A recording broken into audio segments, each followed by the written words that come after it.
What's going on, guys? Awesome back, and today I'm going to be showing you guys how to stop being inconsistent in Rainbow Six Siege. I know the pain. I can feel you guys' struggles when you guys are going for like 10 kills. You guys are popping off one game, and then the next you put up a big fat donut hole. So in this video, I'm going to give you some tips and just like words of advice to help you guys stop being so inconsistent and consistently do well in your ranked games. So let's get right into it.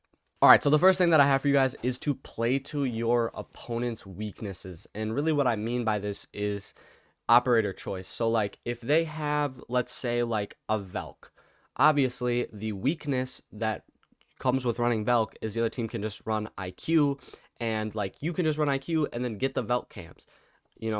Another, example I can think of is like when they have a Maestro and you go and run Brava and you just hack it. They don't even have that cam anymore, and it's yours in, probably a pretty significant point in the map. So that's what I mean by like playing to your opponent's weaknesses.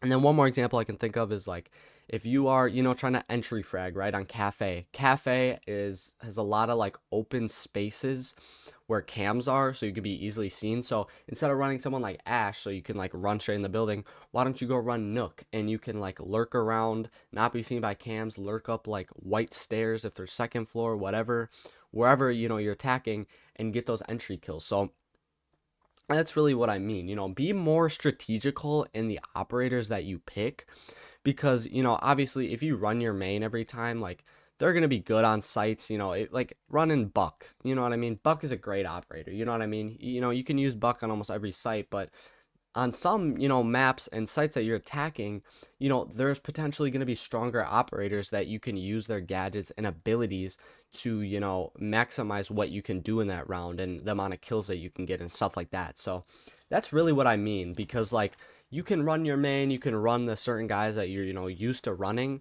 but on some sites where operators are stronger, switching to one of those operators is going to give you a better chance in that round just to succeed, just because of based off of that operator. At the end of the day, it's going to come down to where you position yourself and stuff like that, and how you aim and all that. But you know being able to use those operators abilities for yourself and to really hit the defense where it hurts or the attack where it hurts, that is really going to help you at the end of the day. All right, next one, I have a pretty simple one for you guys here. It's don't get in your head. And this is really going to be with like how good your confidence is in yourself, right? If you're in your head after, say you have 10 kills, right? And you go into the next game and you start the next game 0-2, and you're just like, oh my God, I just went crazy. I suck, I lost it. I'm washed, whatever. Like, that is going to just set you up for failure for the rest of the game. Don't get in your head just because you had 2 bad rounds. You know what I mean? I can't count the times that like me and my friends, or like my teammates, even the randoms, has started the game bad and then just turned up, after a certain point. Like something in their bodies flipped, like the switch flipped, and they just started going crazy and locking in. So like, just because you had 2 bad rounds, just because you had this many bad rounds, just because you had one bad game, a couple bad games, doesn't matter, in the grand scheme of things. Just, keep that confidence in yourself. Don't get in your head. Don't say you suck, because once you start getting in your head, you're going to actually just play worse. Like, that's the thing when you are getting in your head. Like, if you're confident, if you're, positive in yourself, you have a positive outlook on how your rounds are going to go and how your gunfights are going to go, you're just going to do better. And that's kind of just like the reality of it. Stop getting mad. Stop getting pissed. Don't get in your head and be confident.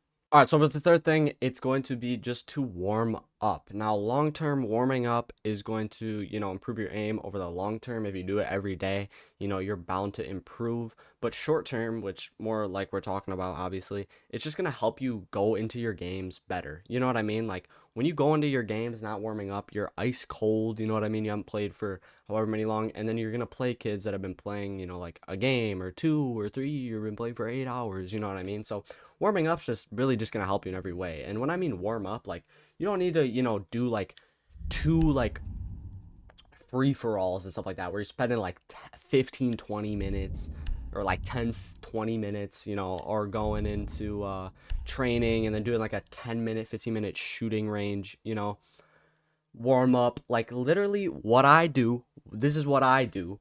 I go into training, I go into map ground, and I go into target drill, and I do 2 of these. I do one on defense and one on attack. And when I tell you, it takes 5 to 8 minutes to do that. It takes 5 to 8 minutes for me to get in, before, my friends get on. Literally 5, 8 minutes. I go through two of these, and then like I feel warm and I feel better. You know what I mean? That is it. I'm telling you guys, that is it. That is all you guys need to do. And what it's gonna do is it's obviously not gonna like make your aim like insane, you know what I mean? Like right off the gate, it's just gonna like warm you up, literally warm up. It's gonna warm up your fingers, it's gonna warm up your aim, it's gonna get you going, get that like rust off that you have from when you weren't playing and stuff like that. So warming up is really just beneficial. Obviously, like I said, you don't need to spend like ton of time on it. Literally 5 to 10 minutes is all you need to do in the grand scheme of things. Like if you're gonna get on and play with your friends for like hours and you can't spend like 5 minutes beforehand, getting ready and stuff like that, that's on you. It's up to you really, but that is a way that you can be more consistent, especially in the early games that you play. It really just can set you up for however long you're gonna play after that, and like that like session that you're gonna play for. So yeah, that is the third thing. All right, so the fourth thing is to change your play style. And really what I mean by that is when you are not playing well, right? You're like you just went 10-0 and then next game you're like 0-4. You know what I mean? You're not playing good. Change up how you're playing, you know what I mean? Like if you are just like on one site every single time, every single game, you're attacking one way, you're being one-dimensional in how you're playing, like and it's not working because of who you're playing and like they are specifically, countering you, or like the way they play just like nonchalantly, is just countering you. Switch up how you're doing. Switch up your operator that you're running. Switch up the where you're pushing from. Push with your friends, you know what I mean? Push with different people. Like literally that is the one thing. Like if it's broke, fix it. You know what I mean? Like they always say, if it's broke, don't fix it. If it's broke, fix it. Obviously, the next game you play on that map when you're tagging that site and you're trying to do like your default takes and stuff like that, if it works, you know what I mean? Like you can go back to it. Just because you take a break from, like doing what you normally do for one game doesn't mean you can never go back to it. You know what I mean? So like changing up the, like I said, the operators you run, right? If you're not playing that great, like entry fragging, maybe you want to go like, oh, let me push with my friend who's, running Thatcher. Let's get the main wall with Thermite. Or like, oh, my roaming isn't going really well, so let me like anchor, maybe run Malusi or run like a zombie or something like that, or go wall and go bandit or Cade down here. So like really like that's what I mean, like changing your playstyle. Nothing is wrong with that, right? Shying away from what you usually do, maybe it is a little uncomfortable and like stuff like that, but who cares? You know what I mean? I feel like that gives you the best chance of being consistent, because if you are a one-dimensional player, like that is not good. You want to be able to be a threat from a lot of different places, from playing a lot of different play styles, and at the end of the day, this is what's going to help you, especially when you're playing bad. Like you have nothing to lose, you know what I mean? Like doing your default stuff and the stuff that you normally do is like at that point like it's not working. So like venturing off and trying stuff new, maybe like you don't do much better, but maybe there is some improvement and that helped you. And then now you're, familiar with doing stuff like that. So when, a lot of people are pushing your default way, then you can go like, oh, I remember like, trying this out and I kind of liked it and I was playing pretty solid, I'm going to try this again and stuff like that. So at the end of the day, if you're playing bad, it's not bad to adapt. You need to adapt your play style. Like seriously, you need to adapt your play style, change how you're playing, change your operators, change your flank, change your, pushes and stuff like that. It's going to make you two-dimensional player. It's going to make you way more consistent. All right, so the last thing I have for you guys is to learn and utilize the simple gunfight skills in this game. And when I mean the simple gunfight skills, I mean things like quick peeking, where your crosshair placement is, and how you're using your utility and like the usage. So let's say you're playing, and again, like you just had a great game, like I said a couple times, and then you are playing bad the next game, and usually your aim is just on, like your aim last game was just on and now it's not. Maybe you want to utilize more of your quick peeks, like Checo peek, unless you do the quick peek like this, or stuff like that. Like literally utilize this more, so your gunfights go smoother, like exactly where they are, instead of just like maybe you usually just like swing out like this, and instead you quick peek, exactly where he is, and you can do stuff like that. Pre-firing too, pre-firing angles, stuff like that is gonna help you just get more kills more consistently. Psycho peek, like these skills I'm saying are just gonna help you get more kills consistently, but if you lean on them more when you're playing bad, it is gonna help you, the utmost way. So, maybe, you're just like noticing like last game your crosshair placement was really good, or and then, now it's like you're aiming down here, your crosshair placement's not really good. Maybe you want to, focus on like, okay, I need to aim head level. I need to aim, high up so I can get more of these kills and like play how I was last game. Just noticing that stuff on how you're playing and like kind of breaking down stuff like that after every round is another way, like a bonus way that you're gonna get better. Being able to analyze yourself and not being biased, where it's like, oh, that kid was just lucky. You know what I mean? Like sometimes that is the case, but like if you like are just wide swinging and then you die and then he kills you and you're like, oh, that was just a lucky shot. Like so many, like the things you could have done to prevent that. Let's look at utility usage. Maybe there's a dude back here and he's just stuck back here, right? And instead, just wide swinging, you could have just been like, all right, let me just bounce this with a trajectory thing, swing off this, and he's dead. You know what I mean? Like stuff like that. Use your utility.